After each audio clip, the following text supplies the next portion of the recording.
Yo, I'm happy to see you here. Congratulations on taking your first step to creating something marvelous out of your small room. Because believe it, this is a struggle. I honestly, when I started this, I wanted to use a ton of lights that we already have, but I wanted to restrict myself to be sure that this kind of look is doable without thousands of dollars of lights. So step one is finding an interesting starting point. So if you ever have made like an avatar on Meta or a video game character, usually it says choose a character to start from. That's just your starting point. You look at what you think closest resembles you, and then you start to go change everything about the character. Same what we're doing here.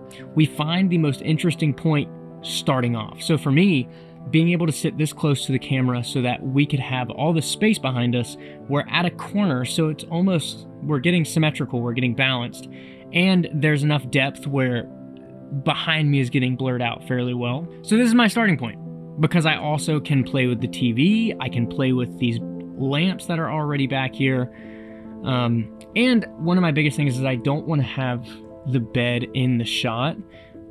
Even though we all know we're in a bedroom, doing your best to make it look as professional as possible, unless your videos are super chillaxed and you're sitting on your bed playing video games. I don't know what it is, but for my style, I don't want to be able to see the bed completely. Now up next, we're going to add our subject, me, and we want to find balance. The easiest way to do this is to center yourself. If you're going to do a talking head like this, usually you want to center yourself to the frame because all eyes will be directed to you. It naturally, the viewer wants to look to the center of the frame or to these 4 points that are introduced within the rule of thirds, but that's a later topic. So now that we have centered ourselves, we have balance, we are directing our subject's attention. Now we want to find ways to create depth. So not with lighting just yet, because you can create depth with many different aspects, but just with framing. So what we're going to do is I'm going to pay attention to my foreground, my subject, and my background. Subject and background, most people already know what this is. Subject is what's in focus, background is what is behind the subject, so we can only assume that foreground is everything that is in front of the subject. A lot of people don't like playing with foreground. I love playing with foreground, because if I can have things in front of my subject and behind, it turns my two-dimensional image into a three-dimensional image. So I found this plant, and because we have plants throughout the room and we're kind of going with this organic, natural space look, teal and orange, I just wanted to place that kind of right there. Boom. Now there's some depth. And it also blocks out the bed, because I talked about how I don't want to really see the bed in this shot.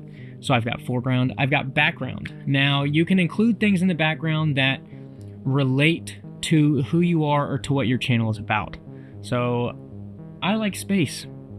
So I got my astronaut here, I got my moon there, I got space on the TV, and then I also have an old VHS camera back there because this is a filmmaking channel, so it only makes sense to have cameras. Now, adding things into the foreground, into the background, that's set design.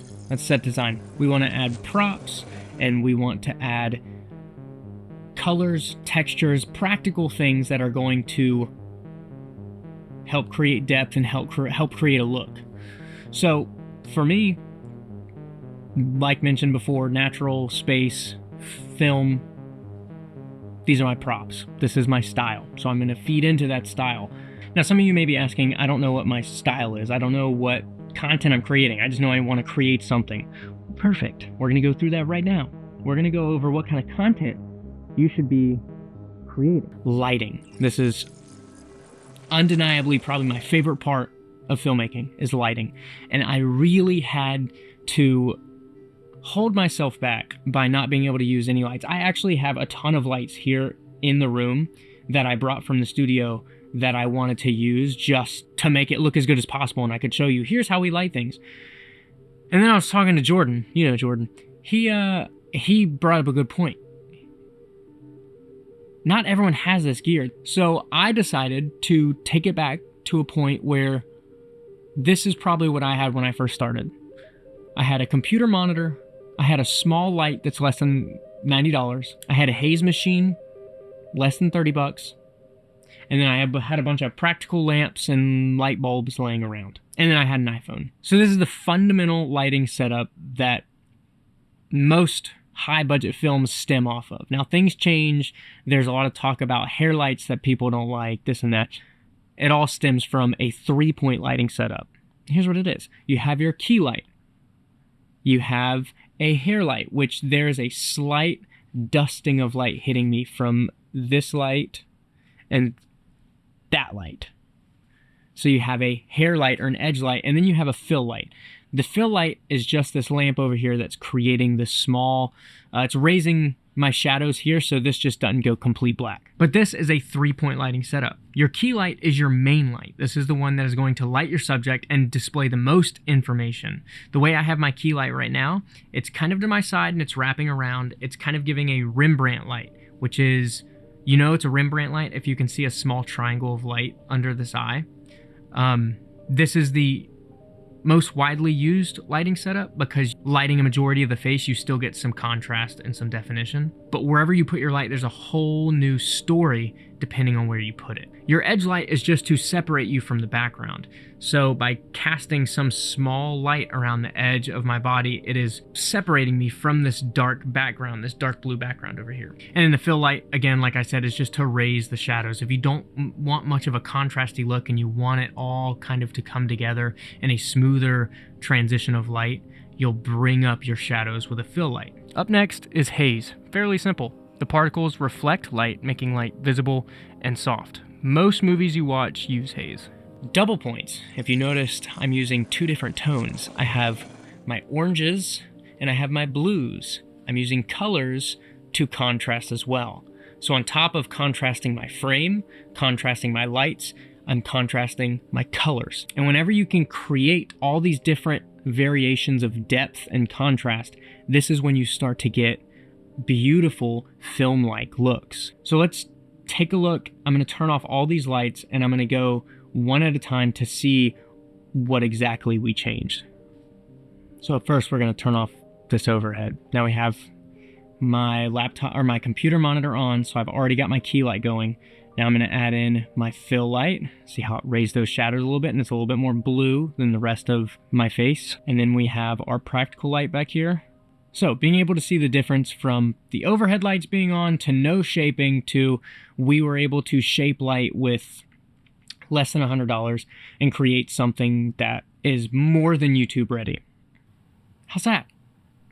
Dude, for no lights whatsoever, or for no film lights whatsoever, oh, my top one went out. Hold on. No, don't look. Don't touch. Don't look at it yet. Don't look. Close your eyes. Yeah, there we go. This looks good. Sorry, I'm looking at my monitor so I can see exactly what it looks like. But yeah, I think this is pretty good for only one light that's meant to be used for video.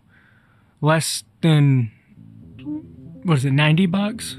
And then we have a haze machine that is a cheat code for literally everything in my opinion.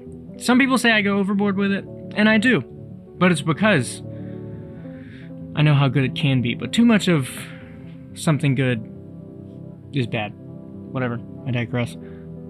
Haze, that one light, and then this newer 5-in-1, you need to get one of these just in general. If you're outside, throw it over the sun, whatever it may be. It's going to make the light look a lot better on your subject.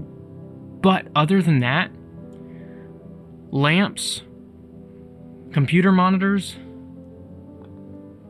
and just finding a good frame. Now that you know how to make a proper video, now what kind of content should you be making? This goes back to when we were talking about branding. I have a free branding ebook. It's usually 15 bucks, but since you stayed to the end, you can use the code down below. Check the link out. Go buy the ebook for free. And it's basically a worksheet where you can fill out all the different aspects of your brand that you can keep from now on until your brand obviously inevitably begins to change and develop. This will just serve as the foundation of what type of content you should be making. Make sure to check the link, use that code, and I'll see you in the archives.